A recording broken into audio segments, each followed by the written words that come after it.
Well, hello there. On this scenario, we're going to see what will happen if Bulgaria becomes a Muslim country. This video is just a sequel of a different video of what if the Islamic Caliphate captured Constantinople in the year 717.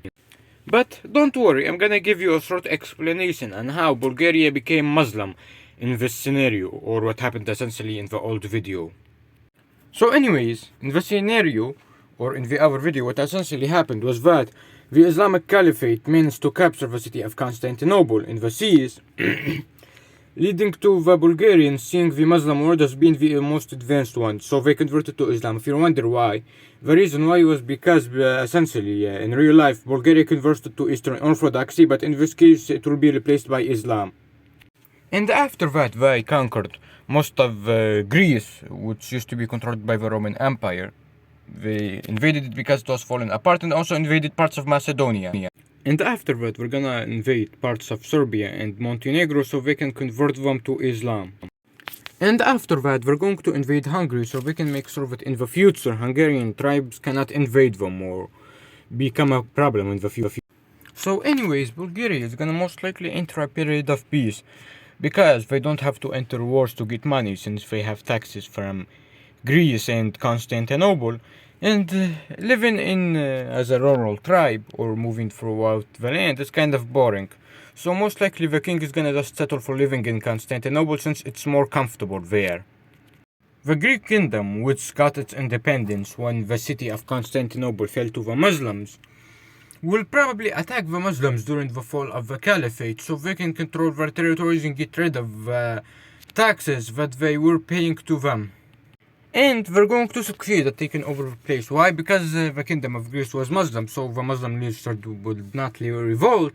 And also the leadership in the area was Greek Muslims specifically, so they would probably support the kingdom since they want to be in a Muslim country that is Greek. But sadly for them, the kingdom of Bulgaria is going to invade them. Why? Because the kingdom of Bulgaria is going to most likely lose the Hungarian territories to tribe, specifically the actual modern day Hungarians, who are going to immigrate there, so we're gonna invade them so they can make sure that they look powerful. But tragically to the Bulgarians, that would only serve the purpose of distracting them from the Rus invasions of Romania. The kingdom of the Peloponnese is going to send their armies over to the city of Athena, surrounding it and besieging it. It's of course a Bulgarian city, but eventually they'll take over it.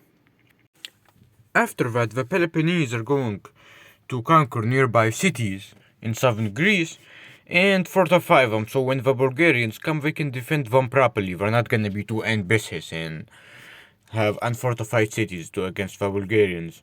And their gambit will succeed and they will be able to keep their control and sign a peace treaty with Bulgaria. After that war, they're gonna rename their country to the Kingdom of the Greeks. Why? Because they control most of the Greek population in the world. The only ones that are not in their country are either small towns in Sicily or Bulgaria, which are their enemies, and the Roman Empire, or who is in Crimea. So they would be the primarily Greek country. Epirus will be inspired by the re-emergence of the Kingdom of Greece, and they will revolt against Bulgaria. And the Kingdom of Greece will support them, and then will eventually enter the war against Bulgaria. Catalonia will peacefully secede from Bulgaria since they got cut off from it during the war. And Epirus will make a treaty with Greece so they become a vassal of them under their protection because they're afraid of Bulgaria. After that war, the kingdom of Bulgaria is going to invade Serbia and turn them into their vassal and take a bunch of land from them so they can make sure that they're still powerful. The island of Crimea, which contains the remnants of the Roman Empire, will probably get conquered entirely by them. The reason why is because they have more resources since a bunch of Romans immigrated there, and also because they want to secure great defenses for them. Meanwhile, under Bulgaria, the Seljuks are gonna invade their territories in Anatolia, and they're gonna control it. The island of Corfu is gonna try to take this opportunity to secede from Bulgaria, but they're going to fail. But after the Seljuks collapse, the Bulgarians are gonna take that opportunity to reclaim some of the lands in Anatolia. And after that, the Bulgarians are going to invade the city of Adana since it is surrounded and pretty small and weak. So we're gonna conquer it. This part has. I tried to record this part for multiple hours. And it keeps. And it does not wanna fucking record. I don't care by this point if the sound is broken on the video. Bulgaria just conquers a part of. Greece conquers a part of Bulgaria. That's it. I'm annoyed, honestly.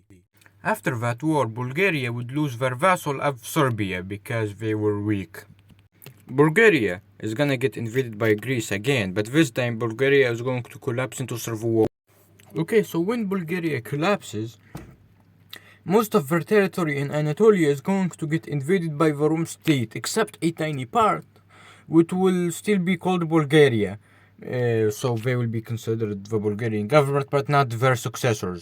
They would be small. It's actually inspired by something that actually happened during the collapse of Byzantium. So, anyways, one of the main kingdoms that's gonna get their independence, who's going to get most of the Bulgarian land, is going to be the Kingdom of Sofia, who's going to invade Albania. After that war, the Kingdom of Greece is going to invade the Kingdom of Axidia, but Bulgaria is not going to allow Greece to become a powerful state, so we're going to declare war on it. But sadly, for them, we're gonna lose the war and Greece is gonna take the land. So anyways, in real life, the Kievan Rus got converted to Eastern Orthodoxy, since basically the leader went through a spiritual journey, trying to see which religion is the right one. The two choices he had was Islam, basically Persia, and Eastern Orthodoxy, which was Byzantium. In this universe, Byzantium will not exist, meaning that he will be. So, now, the Kingdom of Sofia is going to declare war on Greece, so they can take some Albanian land. In the war, Bulgaria is going to succeed at taking multiple Albanian and Macedonian lands, but Greece is going to try to encircle them in Bulgaria by going to them to Serbia. But they will fail at that and they will sign a peace treaty.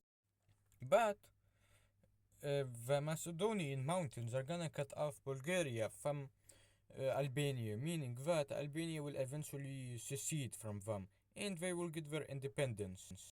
The kingdom of the Greeks is going to invade the kingdom of Axidia, and the remnants of Axidia was going to become pretty reliant on Albania is going to exploit that war by stealing a bunch of Muslim lands from Greece. The Kingdom of Sofia is gonna try to exploit this war by invading Albania so they can take over their territory. But they're going to fail and Albania is going to invade the city of Sofia, forcing the Kingdom of Sofia to peace out, humiliated by losing their capital. After that, the Greek and Albanian army are going to meet up in Macedonia. And the Greek army is going to get defeated and they're going to sign a peace treaty giving over their territories in Macedonia. After that, Albania is gonna start receiving most of their trade from Macedonia, so most of their economy comes from it. So we're going to invade the Kingdom of Greece so we can get more of that coastal land, so they can receive more taxes. We're gonna manage to kick them out of Athena, their capital. So the Greeks are going to change their capital to the Peloponnese. And the problem with this currently in the war is that it is a peninsula. It is connected to Greece but through a tight corridor. So the war will grow to a standstill, as both sides don't want to confront themselves in that tight peninsula. But eventually the Greeks will manage to fight and capture back the city of Athena. Both sides will be exhausted by that point, so what they will do is that the Albania will make a peace treaty where they return the land that they took from Albania, but Albania must roll taxes so more trade goes through Albania. So peace will finally come back to the Balkans. And now we can talk about the rest of the world and the effects of our timeline did. First thing, more Western Europe and Eastern Europe will be different compared to our reality. I think that the border between Western and Eastern Europe will be based around religion. So Poland, the Baltic states, and Greece will be considered Western European, and also Hungary. But Bulgaria and other states, the rest of Eastern Europe in real life, will be still part of Eastern Europe because they're Muslim. That's the main divide between Western and Eastern Europe. Now, as we reach the end of the scenario, I want to tell you, if you dislike the video, press the dislike button. If you like it, press the like button, and maybe leave a comment if you want to, it helps engagement.